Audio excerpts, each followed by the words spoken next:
장모님, 지혜는 제가 옆에서 더 잘 챙길게요. 걱정 마시고 들어가세요.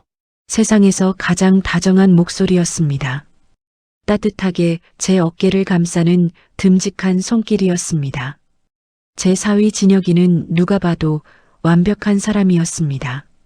하지만 그날 밤 제 귓가에는 무당의 비명 같은 소리가 멈추지 않았습니다. 꽃이 피었어. 붉은 꽃, 파란 꽃. 그 꽃이 몸을 다 덮으면 이 딸은 제사밥 먹는 거야. 사랑스러운 사위의 미소 뒤로 왜 자꾸 핏빛 예언이 겹쳐 보이는 걸까요? 평생 미신 따위 믿지 않았던 저는 단 한 번의 점괘로 제 삶이 송두리째 흔들릴 거라고는 상상도 못했습니다. 안녕하세요. 서울 강남에 사는 64살 박순자입니다. 이야기 시작 전에 구독과 좋아요 눌러주시고 어디에서 듣고 계신지 댓글 남겨주세요. 저는 평생 남부러울 것 없이 살았습니다. 남편 일찍 보내고 혼자 두 딸 키우느라 고생은 좀 했지만 아이들이 참 반듯하게 잘 커졌습니다. 큰딸 지연이는 중학교 교사이고 둘째 지혜는 대기업 대리입니다. 특히 우리 둘째 사위 진혁이는 동네 사람들도 다 부러워하는 효자였습니다. 사건의 시작은 작년 늦가을이었습니다. 제 오랜 고향 친구 미숙이가 어느 날 사색이 되어 저를 찾아왔습니다. 자기 아들이 사업을 하는데 자꾸 사기를 당한다며 천안에 기가 막히게 용한 무당이 있는데 같이 좀 가달라는 겁니다.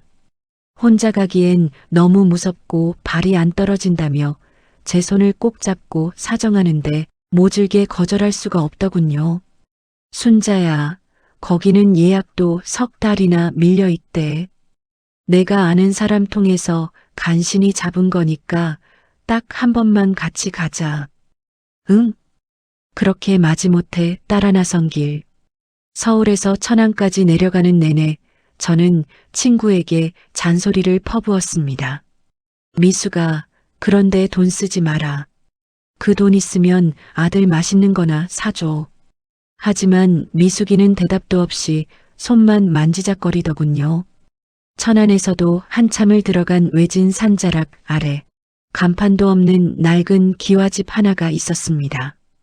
이름표 하나 달랑 붙은 그 집 앞에 도착하니 묘하게 공기가 차갑더군요.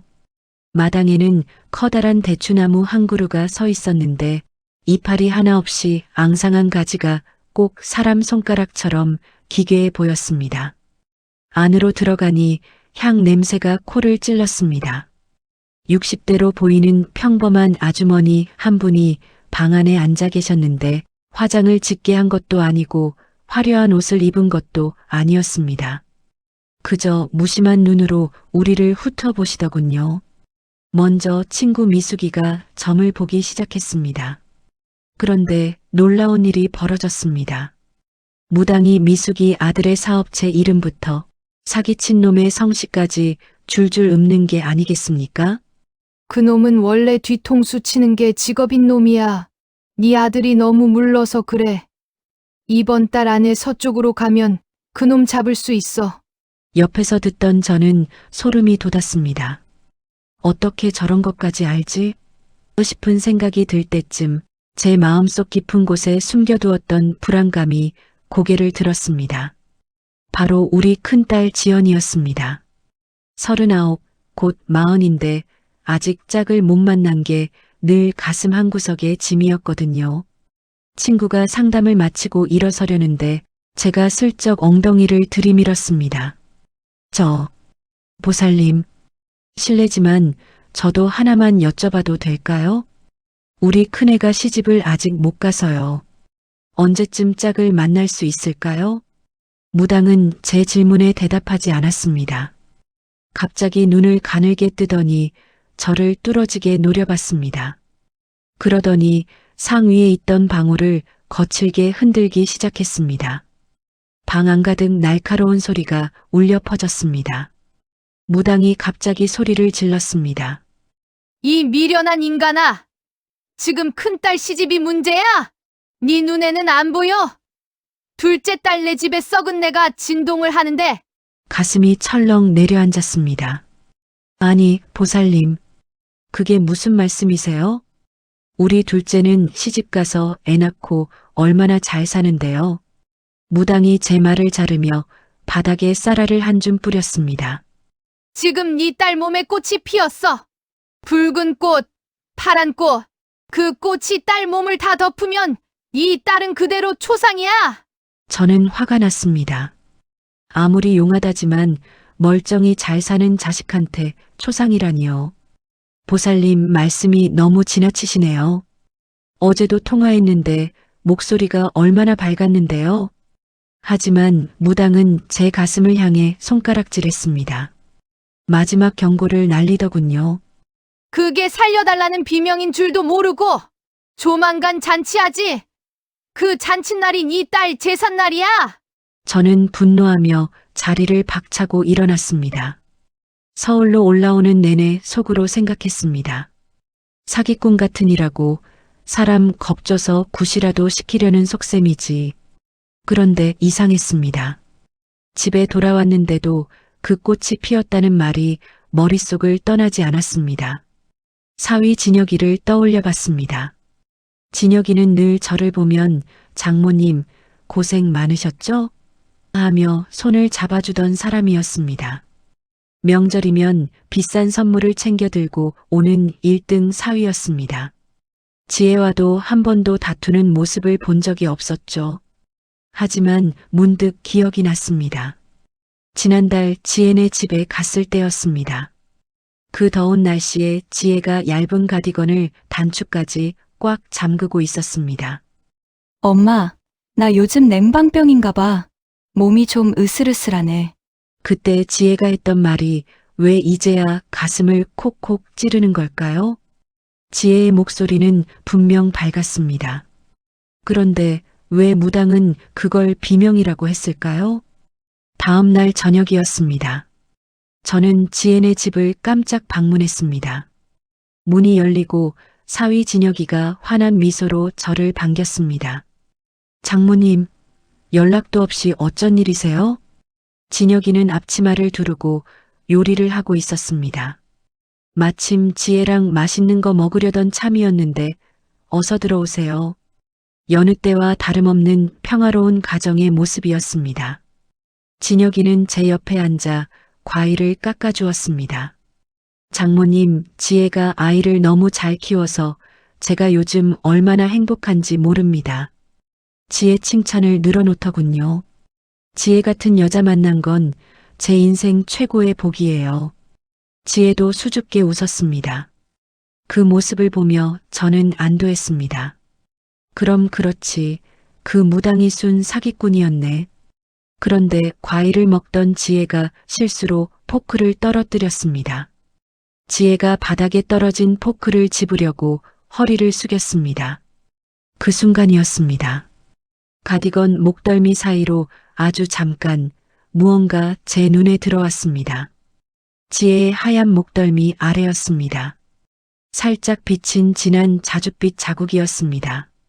그건 분명 붓다 못해 검게 죽은 꽃 같은 멍 자국이었습니다. 저는 숨이 턱 막혔습니다. 지혜야, 너 목에 그게 뭐야? 제 말에 지혜의 얼굴이 순식간에 하얗게 질렸습니다. 그리고 그 옆에서 웃으며 과일을 깎던 사위의 손이 멈췄습니다. 아주 미세하게 하지만 분명하게 말입니다. 사위 진혁이가 천천히 고개를 들어 저를 바라봤습니다. 여전히 입가에는 부드러운 미소를 띤 채였습니다. 하지만 그 눈빛은 달랐습니다. 저를 바라보는 그 눈빛이 방금 전까지 요리를 하던 사위의 것이 아니었습니다. 아, 장모님 지혜가 요즘 잠버릇이 험해서 벽에 좀 부딪혔나 봐요. 진혁이가 지혜의 어깨를 지그시 눌렀습니다. 제가 연고도 발라줬는데 아직 안 가라앉았네요. 그렇지?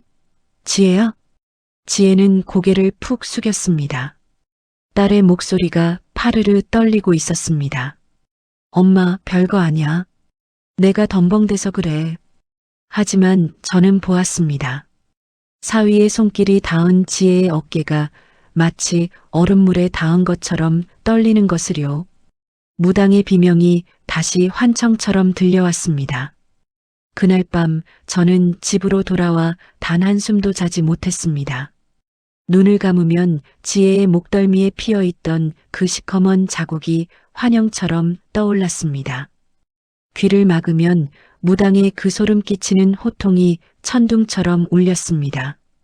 벽에 부딪혔다는 사위의 말과 내가 덤벙댔다는 딸의 대답. 35년을 키워온 제 새끼입니다. 지혜가 거짓말을 할 때 어떤 표정을 짓는지 저는 누구보다 잘 압니다. 그 애는 분명 공포에 질려 있었습니다. 아주 깊고 오래된 공포였습니다. 다음 날 아침 저는 다시 딸의 집으로 향했습니다. 반찬통을 한가득 챙겨 보양식 좀 해주고 싶어 왔다는 핑계를 만들었습니다. 배를 누르기 전 현관문 앞에서 잠시 숨을 죽였습니다. 집안은 소름 끼칠 정도로 고요했습니다. 너무나 평온해서 마치 사람이 살지 않는 무덤 같았습니다. 배를 누르자 인터폰 화면에 사위 진혁이의 얼굴이 나타났습니다. 화면 속에 그는 어제보다 더 부드러운 미소를 짓고 있었습니다. 장모님, 오늘 또 걸음하셨네요? 하지만 그 목소리 끝에는 은근한 거부의 기운이 서려 있었습니다. 내가 금방 반찬만 넣어주고 갈게. 지혜 얼굴만 잠깐 보자. 제가 고집을 피우자 그제야 굳게 닫혔던 문이 열렸습니다. 집안은 아이를 키우는 집이라고 믿기지 않을 만큼 정돈되어 있었습니다. 장난감 하나 흐트러지지 않은 그 완벽함이 오히려 제 숨을 턱 막히게 했습니다. 그 정돈된 모습은 깔끔함이 아니었습니다. 사위가 설계해 놓은 감옥의 규칙이자 딸의 숨통을 조이는 강박처럼 보였습니다. 딸 지혜는 침실에서 넋이 나간 표정으로 걸어 나왔습니다. 역시나 소매가 긴 셔츠를 입고 온몸을 꽁꽁 싸맨 차림이었습니다. 엄마, 연락도 없이 왜 자꾸 와? 나 괜찮다니까. 반가움보다는 당혹감이, 그 뒤에는 형용할 수 없는 두려움이 가득했습니다. 저는 딸의 손을 꽉 잡았습니다. 그런데 지혜가 소스라치게 놀라며 손을 뺐습니다. 제 손길이 닿은 곳은 셔츠 소매 끝, 손목 안쪽이었습니다. 짧은 순간 소매 사이로 붉은 줄 같은 상처가 스쳐 지나갔습니다. 지혜야, 너 손목이 왜 이래? 이건 뭐야? 제가 비명을 지르듯 묻자 부엌에서 차를 내오던 사위가 조용히 다가왔습니다. 진혁이는 아주 자연스럽게 제 옆자리에 앉아 제 손을 맞잡았습니다. 그의 눈에는 금방이라도 눈물이 쏟아질 것 같은 슬픔이 서려 있었습니다. 장모님, 제가 어제 말씀드렸잖아요. 지혜가 요즘 산후 우울증이 좀 심해요. 자꾸 멍하니 있다가 가구 모서리에 부딪히고 저 몰래 몸을 긁기도 해요. 사위는 제 손을 꼭 쥐며 처연한 목소리로 말을 이어갔습니다.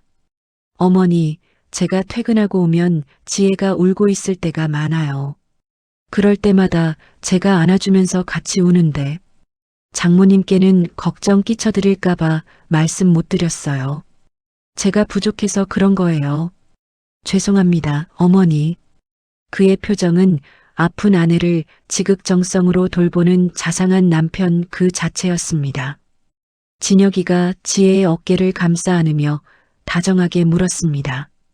지혜야, 내가 아까 발라준 연고 아직 남았지? 지혜는 사위의 손길이 닿자마자 바짝 얼어붙었습니다. 딸은 고개를 푹 숙인 채 아무 말이 없었습니다. 그 침묵이 저에게는 수천 마디의 비명보다 더 크게 들려왔습니다. 사위의 말이 사실이라면 제 딸은 심각한 병을 앓고 있는 것이었습니다. 하지만 제 가슴속 의심은 꺼지지 않았습니다. 아니, 사위의 설명이 너무나 치밀해서 더 소름이 돋았습니다. 저는 지혜를 데리고 바람이라도 쐬러 시장에 가자고 제안했습니다. 하지만 사위는 안타깝다는 듯 고개를 저으며 저를 막아섰습니다. 장모님, 지혜가 지금 사람이 많은 곳에 가면 힘들어해요. 제가 주말에 한적한 곳으로 데리고 갈 테니까 오늘은 집에서 쉬게 해주세요. 그러더니 저를 뚫어지게 바라보며 한마디를 덧붙였습니다. 장모님, 저 믿으시죠? 제가 우리 지혜, 누구보다 사랑하는 거 아시잖아요. 그 저 믿으시죠라는 한마디가 마치 저를 향한 경고처럼 들렸습니다. 저는 결국 쫓기듯 집을 나올 수밖에 없었습니다. 아파트 복도를 걸어 나오는데 뒤에서 현관문 잠기는 소리가 들렸습니다. 철컥. 그 소리는 딸의 숨통을 조이는 단두대의 칼날 소리 같았습니다. 저는 바로 집으로 가지 않고 아파트 경비실을 찾았습니다. 경비원 아저씨께 음료수를 건네며 넌지시 물었습니다. 저기 1204호 부부 말이에요. 혹시 밤에 싸우는 소리 같은 건 안 나던가요? 경비원 아저씨는 의아한 표정으로 저를 바라보며 손사래를 쳤습니다. 아이고, 그 집 사위요? 동네에 그런 남편이 또 없어요.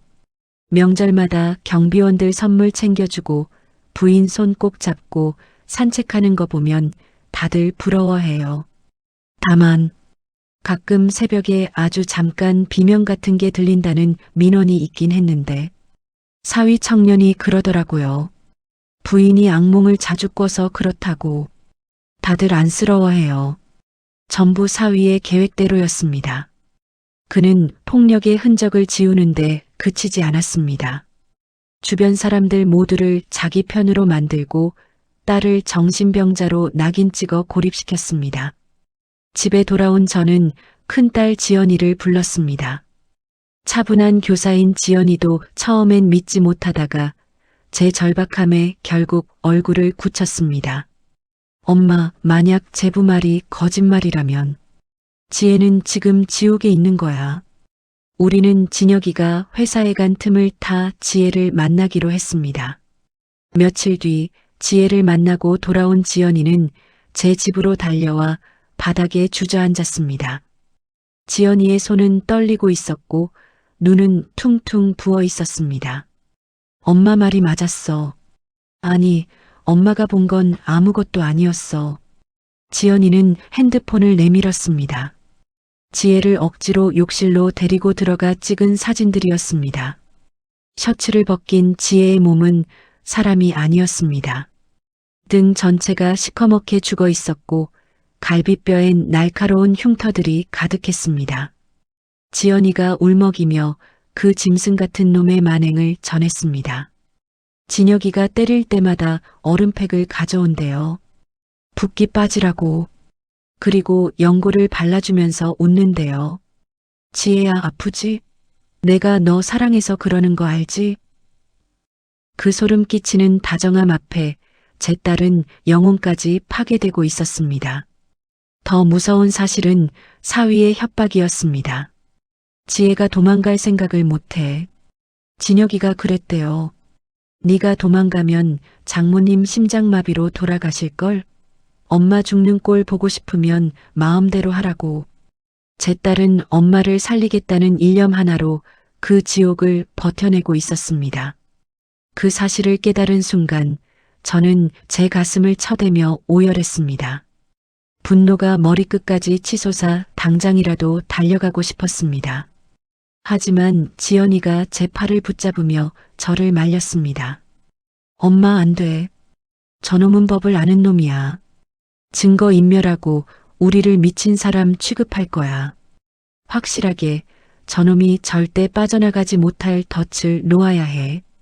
그때 제 머릿속에 무당의 마지막 경고가 번개처럼 스쳐 지나갔습니다.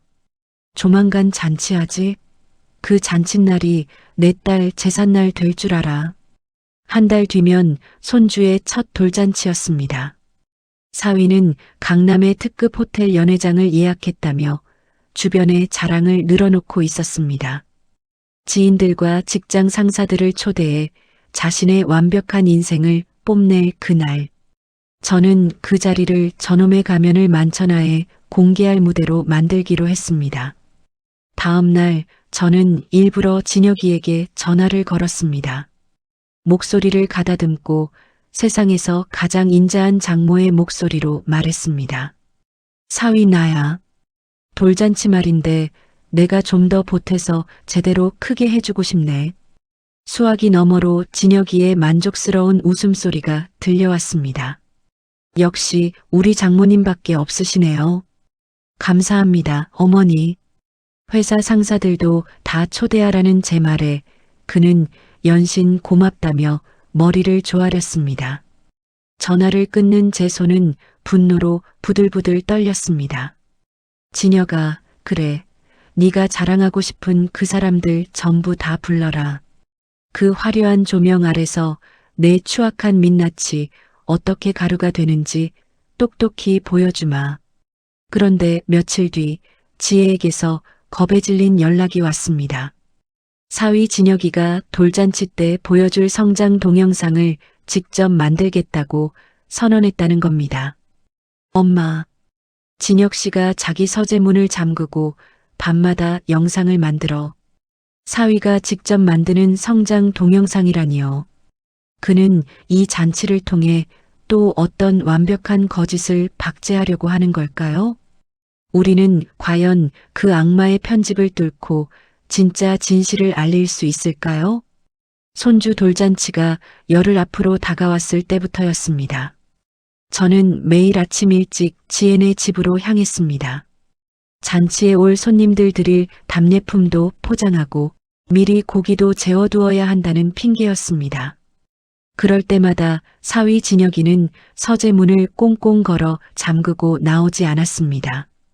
문틈으로 새어나오는 서늘한 불빛만이 놈이 깨어있음을 알려주었습니다. 딸 지혜는 거실 구석에서 넋이 나간 표정으로 아이를 달래고 있었습니다. 저는 부엌에서 뜨거운 김을 내뿜으며 미역국을 끓이고 고기를 볶았습니다. 지글거리는 고기 굽는 소리와 보글보글 끓는 국물 소리가 온 집안을 채웠습니다. 하지만 그 소리들은 딸의 신음과 사위의 서늘한 숨소리를 덮기 위한 저만의 몸부림이었습니다. 어느 날 오후 진혁이가 기분이 좋은지 저를 서재로 불렀습니다. 자랑하고 싶어 입이 근질근질했던 모양입니다. 장모님, 이 영상 좀 보세요. 우리 지혜 정말 아름답지 않나요? 놈이 보여준 모니터 화면 속에는 지혜와 손주가 꽃밭에서 천사처럼 웃고 있었습니다. 그 천사 같은 웃음을 찍기 위해 제 딸이 얼마나 많은 눈물을 삼켰을지 생각하니 손이 떨렸습니다. 놈은 제 표정은 살피지도 않은 채 화면 속 자신의 연출에 도취되어 있었습니다. 저희 변호사 사무실 대표님이 이 영상 보시면 저를 얼마나 신뢰하시겠어요? 가족을 잘 챙기는 사람이 일도 잘하는 법이라고 늘 말씀하시거든요. 저는 놈의 오만한 뒤통수를 보며 가슴속으로 시퍼런 칼을 갈았습니다. 하지만 제 입에선 세상에서 가장 간드러진 칭찬이 흘러나왔습니다. 지혜가 자네 같은 남편 만난 건 전생에 나라를 구한 게 분명해. 로펌 대표님도 자네의 이런 정성을 보시면 감동하실 거야. 제 말에 진혁이는 어깨를 으쓱하며 의기양양하게 웃었습니다. 자신의 추악한 민낯이 이 화려하고 따뜻한 영상 속에 완벽하게 가려졌다고 믿는 눈치였습니다. 저는 놈이 방심한 틈을 타 큰딸 지연이와 함께 작전을 실행에 옮기기로 했습니다. 큰딸 지연이는 호텔 측에서 영상이 제대로 나오는지 미리 점검해야 한다는 거짓말을 준비했습니다. 사위는 원래 의심이 많지만 사회적인 체면과 격식을 목숨처럼 아꼈습니다. 호텔 측의 공식 요청이라는 말에 놈은 자신의 실수를 보여주기 싫어 기꺼이 따르기로 했습니다. 지연이가 퇴근길에 지혜네 집에 들러 사위 앞에 섰습니다. 제부, 호텔 지배인이 전화 왔었어. 영상을 미리 받아놔야 화면이 안 끊기고 잘 나온다네. 내가 내일 출근길에 호텔 들러서 전해주고 올게. 진혁이는 잠시 망설이는 듯 하더니 서랍에서 영상이 담긴 파일을 꺼냈습니다. 그 작은 칩 하나에 놈의 가짜 평화와 우리 딸의 피눈물이 모두 담겨 있었습니다. 처형, 이거 제가 밤새워서 공들여 만든 정말 소중한 영상입니다. 호텔 직원한테 직접 전달하시고 제대로 열리는지 확인 전화 꼭 주셔야 합니다. 아시겠죠? 지연이는 무거운 표정을 숨긴 채 차분하게 고개를 끄덕였습니다. 그 칩을 가방 깊숙이 넣는 지연이의 손이 미세하게 떨리는 것을 저는 보았습니다. 그 안에는 사위가 만든 가짜 영상이 들어 있었지만 호텔에 도착했을 때 그 안의 내용은 우리 지연이가 밤새 준비한 지옥의 진실로 바뀌어 있을 것이었습니다. 사위는 돌잔치날 같은 회사 직원들 앞에서 자신이 얼마나 완벽한 가장인지 뽐낼 생각에 들떠 있었습니다. 비싼 실크 드레스를 지혜에게 건네며 연신 거울 앞에 세웠습니다. 지혜야, 그날은 우리 가문의 명예가 걸린 날이야. 만약 그 자리에서 네가 나를 망신시키면 그때는 너뿐만 아니라 네 가족 모두 무사하지 못할 줄 알아. 지혜는 인형처럼 고개를 빳빳하게 든 채 알겠다고 대답했습니다. 하지만 거울 속에 비친 제 딸의 눈은 이미 모든 것을 포기한 듯 차갑게 식어 있었습니다. 잔치를 불과 이틀 앞둔 날 밤이었습니다. 저는 구석에서 하객들에게 줄 답례품 상자를 하나하나 정리하고 있었죠. 그런데 갑자기 거실 소파에 앉아있던 사위가 저를 뚫어지게 쳐다보는 게 아니겠습니까? 장모님, 좀 이상하네요. 아까 호텔 지배인이랑 통화했는데 처형이 영상을 전해주고 나서 한참 동안 호텔 직원들이랑 무슨 얘기를 했다더군요. 혹시 처형한테 무슨 얘기 들으신 거 있으세요?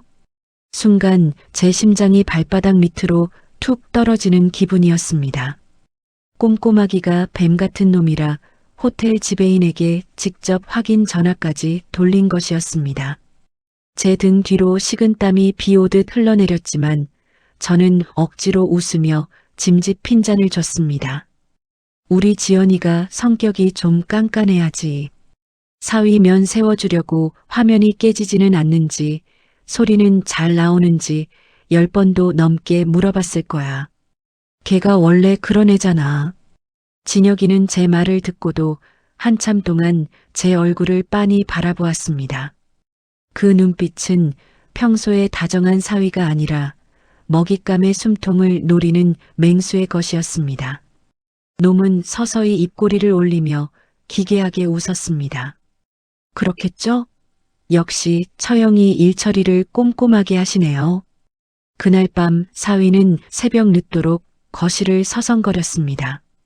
발걸음 소리가 거실 바닥을 때릴 때마다 제 심장도 함께 덜컥거렸습니다. 놈은 무언가 직감한 듯 지혜의 방 문을 거칠게 열고 들어가 한참 동안 나오지 않았습니다. 방 안에서는 지혜의 억눌린 비명과 흐느낌이 새어나왔지만 저는 방으로 들어갈 수 없었습니다. 지금 여기서 터뜨리면 모든 것이 끝장이었습니다. 내일이면 저 화려한 호텔 연회장에서 저 악마의 목줄을 끊을 수 있습니다. 저는 주먹을 꽉 쥐고 손톱이 손바닥을 파고들어 피가 맺힐 때까지 참았습니다. 피를 말리는 돌잔치 당일의 아침이 그렇게 시커먼 어둠 속에서 밝아오고 있었습니다. 드디어 그날이 밝았습니다. 손주 녀석의 첫 생일이자 제 사위 진혁이의 가짜 인생이 끝장나는 날 말입니다. 새벽부터 서울의 하늘은 금방이라도 진눈깨비가 쏟아질 듯 낮게 내려앉아 있었습니다. 지혜네 집 거실에는 평소보다 더 무거운 정적이 흘렀습니다. 사위 진혁이는 일찍부터 일어나 맞춤 정장을 차려입고 거울 앞에 섰습니다. 넥타이를 매만지는 놈의 손길은 한치의 오차도 없이 정교했습니다. 거울 속에 비친 자신의 모습을 보며 놈은 만족스러운 듯 얇은 입술을 실룩거렸습니다. 방 안에서 나온 지혜는 이미 넋이 나간 사람처럼 멍한 눈을 하고 있었습니다. 사위가 골라준 화려한 실크 드레스가 딸의 마른 몸 위에서 겉돌고 있었습니다. 저는 부엌에서 마지막으로 짐을 챙기며 놈의 눈치를 살폈습니다. 어젯밤 호텔 지배인에게 확인 전화까지 돌렸던 놈이라 경계심이 최고조에 달해 있었습니다. 진혁이는 현관을 나서기 전 지혜의 턱을 잡아 강제로 자신을 보게 했습니다. 지혜야, 오늘 잘해야 해. 알겠지? 놈의 목소리는 다정했지만 그 안에는 맹독이 서려 있었습니다. 지혜는 떨리는 입술로 알겠다고 대답하며 제 손을 꽉 쥐었습니다. 그 차가운 손끝에서 전해지는 공포가 제 심장을 난도질하는 것 같았습니다. 호텔로 향하는 차 안에서도 숨막히는 침묵은 계속되었습니다. 사위는 운전대를 잡은 채 백미러로 뒷좌석에 앉은 저와 지혜를 끊임없이 감시했습니다. 저는 놈의 의심을 사지 않기 위해 일부러 손주 녀석 재롱 이야기를 꺼내며 웃었습니다. 호텔 연회장에 도착하니 이미 입구에는 화려한 화환들이 줄을 지어 서 있었습니다. 진혁이는 입구에 서서 다시 한번 거만한 미소를 지었습니다. 연회장 안은 고급스러운 조명과 꽃향기로 가득했습니다. 하지만 저와 지혜에게는 그곳이 화려한 무덤처럼 느껴졌습니다. 큰딸 지연이는 이미 도착해서 행사 지원을 핑계로 방송실 근처를 서성이고 있었습니다. 사위는 연회장에 들어서자마자 호텔 지배인을 불러 세웠습니다. 지배인님, 아까 말한 영상 파일 제대로 옮겨졌나요? 제가 한 번 더 확인해야겠습니다. 놈의 그 집요한 한마디에 제 심장이 멎는 것 같았습니다. 지연이가 미리 손을 써두긴 했지만 놈이 직접 확인하겠다고 나서면 모든 게 수포로 돌아갑니다. 저는 급히 사위의 팔을 붙잡으며 놈의 허영심을 자극했습니다. 저기 대표님 부인께서 오시네. 자네가 직접 가서 인사드려야지. 영상이야 호텔 전문가들이 알아서 잘 안 하겠나? 진혁이는 대표님 부인이라는 말에 즉각 반응했습니다.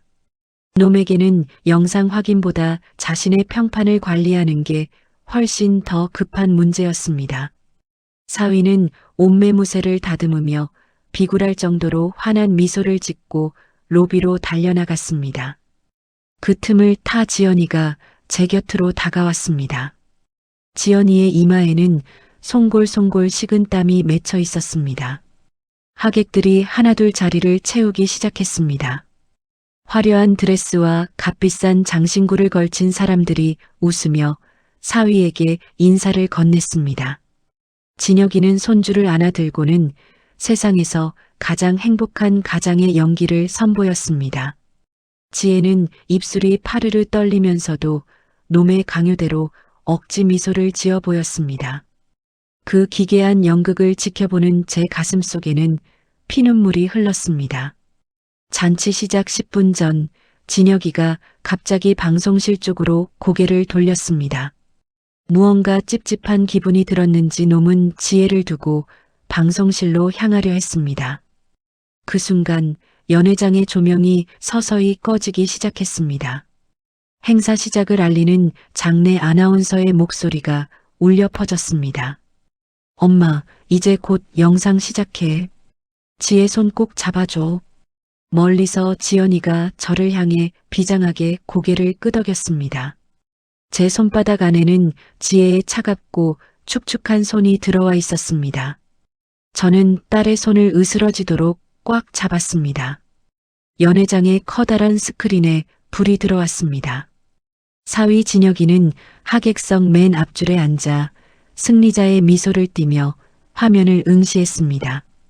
잔잔한 클래식 음악과 함께 지혜의 가짜 웃음이 화면을 채우기 시작했습니다. 하객들은 어머, 너무 예쁘다며 감탄을 내뱉었습니다. 하지만 저는 알았습니다. 잠시 후 저 아름다운 배경음악이 놈의 폭언과 딸의 비명으로 바뀔 것이라는 사실을요. 영상이 시작된 지 딱 1분째였습니다. 행복한 가족사진 위로 갑자기 화면이 지직거렸습니다. 당황한 사위가 자리에서 일어나려는 순간 스피커를 찢는 듯한 날카로운 소음이 들려왔습니다. 그리고 그 뒤를 이어 장내의 모든 사람을 얼어붙게 만든 한 남자의 짐승 같은 목소리가 터져 나왔습니다. 야, 똑바로 안 웃어? 네 엄마 죽는 꼴 보고 싶어서 이래? 사위 진혁이의 얼굴이 순식간에 시체처럼 창백하게 변했습니다. 놈은 믿기지 않는다는 듯 화면을 쳐다봤고 장내는 물을 끼얹은 듯 고요해졌습니다. 이제 38년 동안 숨겨왔던 악마의 탈가죽이 벗겨지는 순간이었습니다. 스크린 가득 울려 퍼지는 놈의 짐승 같은 폭언에 연회장은 순식간에 얼어붙었습니다. 아름다운 클래식 음악이 멈추고 둔탁하게 맞는 소리와 딸 지혜에 억눌린 신음이 스피커를 찍고 나왔습니다. 화면 속에서는 행복한 아기 사진 대신 지혜의 등과 어깨를 가득 채운 시퍼런 멍 자국들이 주르륵 지나갔습니다. 하객석에 앉아있던 사람들은 들고 있던 와인 잔을 멈춘 채 넋이 나간 표정으로 화면을 응시했습니다. 변호사 사무실 대표 변호사와 그 부인은 믿기지 않는다는 듯 입을 벌린 채 사위 진혁이를 바라보았습니다. 진혁이는 자리에서 일어나 미친 듯이 방송실 쪽으로 달려가려 했습니다. 하지만 큰딸 지연이가 이미 방송실 문을 안에서 걸어 잠근 상태였습니다. 화면은 멈추지 않았습니다. 오히려 더 잔인한 진실이 터져 나왔습니다. 사위가 지혜의 상처를 화장품으로 교묘하게 가려주며 오늘 똑바로 안 웃으면 죽는다고 속삭이는 영상이었습니다. 진혁이는 얼굴이 흑빛이 되어 하객들을 향해 소리를 지르기 시작했습니다. 그의 우아했던 목소리는 온데간데 없고 당황과 공포가 뒤섞인 비명이 연회장을 채웠습니다. 여러분, 이거 다 조작입니다. 제 아내가 산후 우울증이 심해서 저를 망하게 하려고 만든 가짜 영상이에요. 제발 속지 마세요. 놈은 하객들 앞에서 무릎까지 꿇으며 처절하게 연기하기 시작했습니다. 자신은 아픈 아내를 지키려던 피해자일 뿐이라며 눈물까지 쥐어짜는 꼴이 정말 가관이었습니다. 사람들은 놈의 절박한 연기에 잠시 술렁이기 시작했습니다. 그때 저는 딸 지혜의 손을 잡고 무대 위로 천천히 걸어 올라갔습니다. 조명을 받은 지혜의 얼굴은 창백했지만 그 어느 때보다 단호한 빛이 서려 있었습니다. 저는 떨리는 손으로 마이크를 잡았습니다. 연회장 안의 모든 시선이 저와 제 딸에게 쏠렸습니다. 저는 사위 진혁이를 똑바로 내려다보며 장내를 울리는 단호한 목소리로 입을 열었습니다. 이 영상이 조작이라면 지금 내 딸의 고운 실크 드레스 안에 숨겨진 이 시퍼런 꽃들은 누가 그려 넣은 것이냐? 자네가 사랑이라 부르던 그 매질의 흔적을 지금 여기서 다 공개해 줄까? 제 말이 끝나기가 무섭게 지혜가 천천히 드레스 소매를 걷어 올렸습니다. 하얀 팔을 가득 덮은 피멍 자국들이 조명을 받아 흉측하게 드러났습니다. 하객들 사이에서 비명 같은 탄성이 터져 나왔습니다. 진혁이는 이제 더 이상 변명할 거리도 찾지 못한 채 바르르 떨고 있었습니다. 그때 하객석 맨 앞줄에 앉아있던 로펌 대표가 차갑게 일어나 입을 열었습니다. 인간의 탈을 쓰고 어떻게 이런 짓을. 우리 로펌의 명예를 더럽힌 자네 같은 놈은 오늘부로 끝이야. 법의 심판을 기다리게. 로펌 대표의 한마디는 사위 진혁이에게 사형 선고나 다름없었습니다. 그토록 갈망하던 승진은커녕 평생 쌓아온 사회적 지위가 한순간에 모래성처럼 무너져 내렸습니다. 하객들은 오물을 본 듯 놈을 피하며 연회장을 빠져나가기 시작했습니다. 진혁이는 바닥에 주저앉아 멍하니 천장을 바라보았습니다. 자신의 완벽했던 성벽이 무너지는 소리가 온 연회장에 메아리쳤습니다. 저는 지혜를 품에 꼭 안았습니다. 하지만 이것이 끝이 아니었습니다.